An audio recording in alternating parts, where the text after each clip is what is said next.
Welcome to Man Does Tech, where I solve the problems you didn't even know you had. You begin by confirming razor-sharp geometry and a solid grip. A loose head ruins control.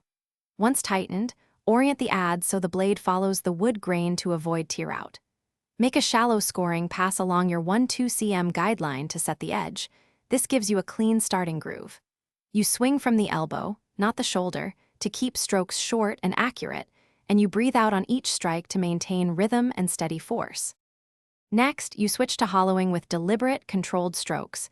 Aim for 1/4 to 1/2 centimeter per pass so you don't overcut.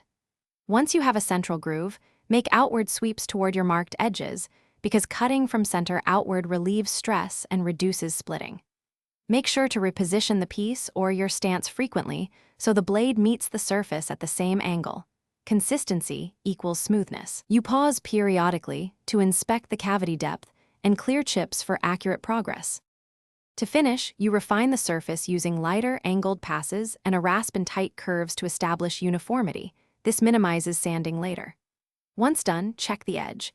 If you see tearing, stop and sharpen. File the bevel, hone, then strop, because a dull adze causes blowouts. If the wood starts to split, make a shallow relief channel ahead of the stress line and continue with smaller passes.